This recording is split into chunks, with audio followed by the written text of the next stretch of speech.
kulanti wacan oo wanaagsan daawadayaal meel walba oo joogtaan qodobada aad wararkeena ku maqli doontaan waxa kamid ah wararkii ugu dambeeyay dagaalada xooggan ee ka socda galbeedka dalka Itoobiya TPLF oo ku dhawaaqday in la gaaray jawigii labaad ee Dr. Abiy Ahmed iyo xukuumaddiisa dalka lagaga xoreyn lahaa sidoo kale TPLF waxa ay sheegtay in ciidamada Tigrayga ama TDLF amar lagu siinayo sida ugu dhaqsaha badan in ay wajahaan dagaal kama dambaysa oo lagu qabanayo saddexda magaalo ee Gondar iyo Bahardar Samera qodobada kale wararkeena ku maqli doontaan waxa kamid ah dawladda Eritrea oo ku dhawaaqday in ay difaaci doonto madax banaanida dalka Itoobiya cid kasta oo faragelin ku haysan ay ula dagaalami doonto si mutadawacnimo ah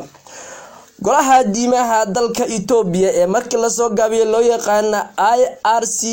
ayaa sheegay inuu dalweynaha Itoobiya u baahan yahay in diinta la akhristo oo saddex bari oo diin akhrisana la galo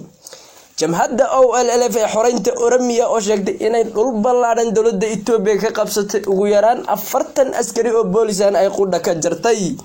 qodobadaas iyo qodobo kale faahfaahsan ayaad warkeena ku maqli doontaan haddayna u guda galo wararkeena oo faahfaahsan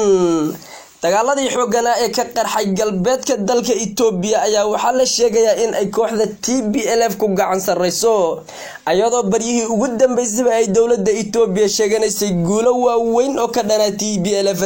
dawladuna sidoo kale ay sheegaysay in TPLF xawligii ay ku socotay la xanibay oo TPLF ay ku adkaatay inay dhul kale isku sii baahiyaan ayagoo oo lagu joojiyay dhulkii ay markoodii hore ku sugnaayeen sidoo kale dawladda Itoobiya ayaa waxa ay sheegtay in ayna ahayn waxa la dagaalamaya Tigray ay Camaasir isa soo bahaysatay oo dabada ka riixayaan dawladda shisheeye TPLF ayaa waayihii ugu dambeysay waxay dagaal xooggan oo dawladda federaalka u maaran weyday ka waday galbeedka dalka Itoobiya oo gacanteedana gashay dhul ballaaran oo kamid ah gobolka Axmaarada sidoo kale TPLF ayaa waxa ay sheegtay in ayna dagaalka joojinaynin ilaa ay danihi ay kala hid ka gaadho ayadoo sidoo kale hadalkeeda uu ku cadaa in ay tahay in dalka laga xoreeyo Itoobiya hadii nabad loo rabo Abiy Ahmed iyo xukuumaddiisa ay wadanka ka tagaan dalka Itoobiya oo miiska wada hadalka isku yimaado sidoo kale TPLF waxay maanta sheegtay in uu dagaalku galay jawigii labaad ee dalka lagaga xoreynayo Dr. Abiy Ahmed TPLF muddo hadalkoodu inuu eegay hadal xamaasad ah ama hadalkii ugu dambeeyay qaabka ay hadalka u dhigeen ayaa waxa uu yahay in TPLF ay go'aankeedu yahay dalka inay ka xoreysay Abiy Ahmed jawigii labaad iyo qariiradii labaad ee dalka dagaal lagu galin lahaana la galay sidoo kale TPLF waxa ay sheegtay in ay ciidamadooda ugu baaqday in ay dagaalka ay qaadaan dagaalka ma dambaysa oo dalka Itoobiya lagu badbaadinayo TPLF ayaa waxa ay sheegtay in uu dagaalkani noqon doono dagaal aad u kul oo faraha la iskula tagi doono magaalooyin waaweyn oo dalka Itoobiya ka tirsan ay gacanta ku dhigi doonaan sida ugu dhaqsaha badan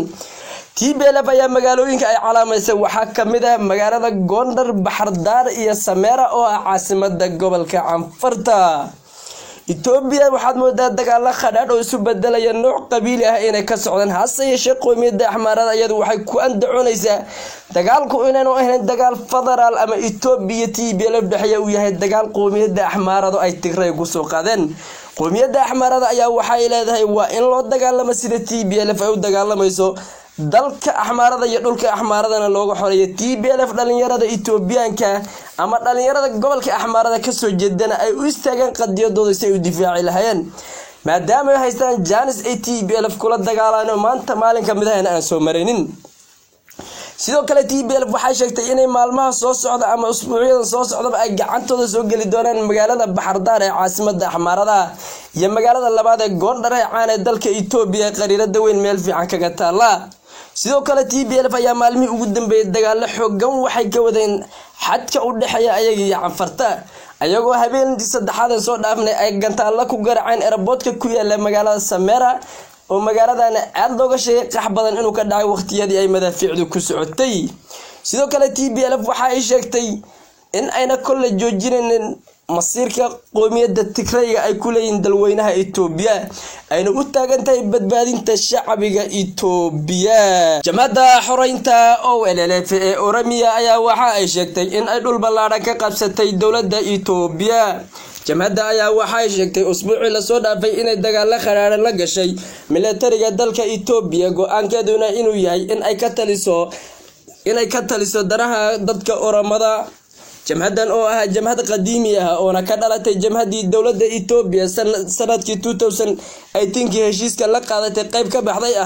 ayaa waxa ay sheegtay inay kol la baajineen dagaalka ay ka wada gobolka Oromia ayna ka xoreyn doonto waxa ay ugu yeedhay camaasiirta dalka Itoobiya ku habsatay oo ka wada Dr. Abiy Ahmed iyo xukuumaddiisa. jamhadan oo la sheegay baryihii ugu dambeysay inay qabsatay wadada weyn ee u dhaxaysa dalka Kenya iyo Itoobiya ayaa haddana waxa ay sheegtay inay dhul ballaaran isku ballaarisay. magaalooyinka ay jamhadu sheegtay maanta inay qabsatay waxa ka mid ah magaalada Saasiga oo ah magaalo caan ah oo gobolka Oromia ku taala bartamihiisa ama dhul istiraatiiji kaga taala. sidoo kale jamhadda ayaa waxa ay sheegtay dagaaladii ay maanta qaaday inay ugu yaraan 40 askari oo boolis ah gacanta ku soo dhigtay qudhana ay ka jartay ayna sii wadi doonto cid kasta oo camaasiirta la shaqeysa. jamhadda oo baryahan dambe jamhad aad u awood badan noqotay heshiisna la gashay kooxda TPLF oo ayadiyo TPLF ay gaadheen heshiis military oo ku sheegeen inuu dalka Itoobiya lagu badbaadinayo ayaa haddana waxaad moodaa inay isku sii ballaadhinayso dhul ballaaran. jamhadan oo maanta gobolka Wola dhul ballaaran ka qabsatay ayaan la garanaynay meesha ay u wajahan doonto. ayadiyo TPLF oo heshiis military gaadhay ayaan la garanaynay qaabka ay u heshiisni doonaan. TPLF iyo jamhadan oo in badan dagaalo badan soo dhaxmareen, jamhadan ay tahay jamhadii TPLF 27 sano la dagaalamaysay ayaa hadda heshiis military la qaadatay.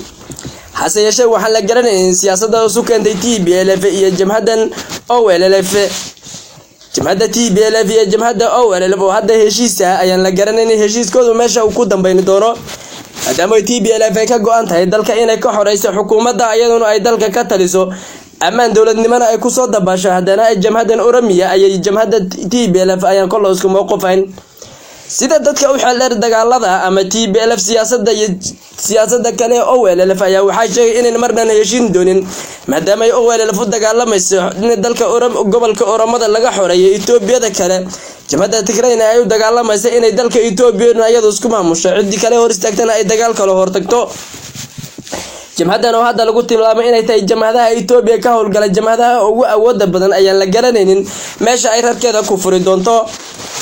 jamhadda Oromia Liberation Front ayaa waxa ay tahay jamhada taageero weyn ka haysata shacabka Oromia, haddana la sheegay in gobollo badan ba iyadu ka taliso oo maamulkeedu ka taliyo. hase yeeshee dowladda federaalka Itoobiya ayaa wax weyn iska saarin jamhadan oo dowladdu ay inta badan indhaha u taagaysa dhanka ay TPLF ka jirto,